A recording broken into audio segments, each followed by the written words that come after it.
विधानसभा अध्यक्ष शिवनाथ विज्ञान महाविद्यालय के वार्षिकोत्सव समारोह कार्यक्रम में हुए शामिल। राष्ट्रीय स्तर पर नेक द्वारा B++ ग्रेड महाविद्यालय के लिए गौरवपूर्ण उपलब्धि। दुनिया में देश एवं प्रदेश के बच्चों ने अपनी बुद्धि, मेधा, शिक्षा की गुणवत्ता से अपनी प्रतिभा साबित की। प्रावीण्य सूची में स्थान प्राप्त करने वाले विद्यार्थियों को स्वर्ण पदक प्रदान कर किया गया सम्मानित। विधानसभा अध्यक्ष डॉक्टर रमन सिंह आज पद्मश्री गोविंदराम निर्मलकर ऑडिटोरियम राजनांदगांव में आयोजित शिवनाथ विज्ञान महाविद्यालय के वार्षिकोत्सव समारोह कार्यक्रम में शामिल हुए।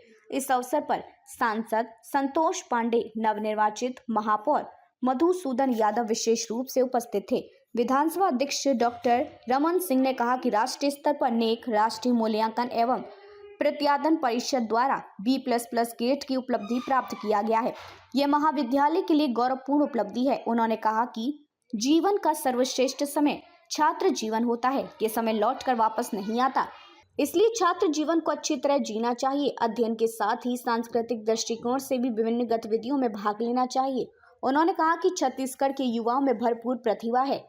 अमेरिका, यूरोप एवं दुनिया में देश एवं प्रदेश के बच्चों ने अपनी बुद्धि, मेधा, शिक्षा की गुणवत्ता से यह साबित किया है कि हम किसी से कम नहीं हैं।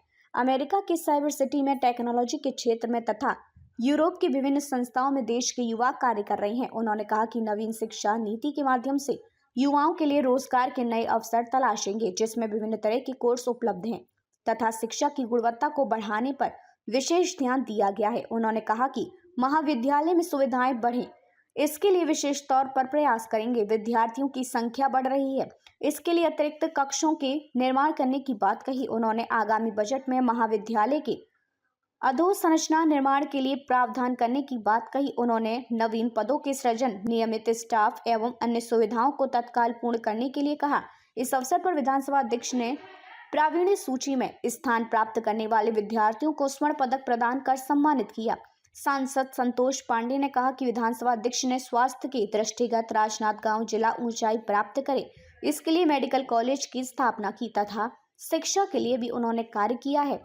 उन्होंने कहा कि प्रधानमंत्री श्री नरेंद्र मोदी के नेतृत्व में नवीन शिक्षा नीति रोजगारोन्मुख है, जिसमें सभी की शिक्षा के लिए प्रावधान किए गए हैं, जिसके माध्यम से उच्च शिक्षा के क्षेत्र में बहुत परिवर्तन आएंगे। नवीन शिक्षा नीति हमें दिशा प्रदान करेगी। उन्होंने साइकिल स्टैंड के लिए 25 लाख रुपए तथा रिकॉर्ड रूम के लिए 55,000 रुपए की सहमति की बात कही। उन्होंने कहा कि विधानसभा अध्यक्ष के निर्देश पर शहर के मोतीपुर में अंडर ब्रिज तथा राम दरबार के समीप अप्रोच रोड का निर्माण किया जा रहा है। वहीं औद्योगिक विकास के लिए कार्य किए जाएंगे। राजनांदगांव जिले के समग्र विकास के लिए भविष्य में विभिन्न क्षेत्रों में कार्य किए जाएंगे तथा प्रधानमंत्री श्री नरेंद्र मोदी की संकल्पना के अनुसार आत्मनिर्भर भारत बनाएंगे। नवनिर्वाचित महापौर श्री मधुसूदन यादव ने कहा कि महाविद्यालय गुणवत्ता युक्त शिक्षा देने में आगे रहा है तथा सांस्कृतिक एवं खेलकूद गतिविधियों में आगे है। जिले के 3 महाविद्यालय, कमला कॉलेज, दिग्विजय महाविद्यालय, शिवनाथ विज्ञान महाविद्यालय में जिले के बच्चों को समुचित सुविधा प्राप्त हो रही है तथा अच्छी व्यवस्था करने का प्रयास किया गया है। उन्होंने कहा कि दिक्कतों को दूर करने के लिए संवेदनशीलता पूर्वक कार्य करेंगे। प्राचार्य डॉक्टर निर्मला उमरे ने प्रतिवेदन प्रस्तुत किया। जन भागीदारी समिति के अध्यक्ष रवि सिन्हा ने भी समारोह में अपना उद्बोधन किया। विजन टाइम्स न्यूज के लिए राजनांदगांव से लोकेश रजक की रिपोर्ट।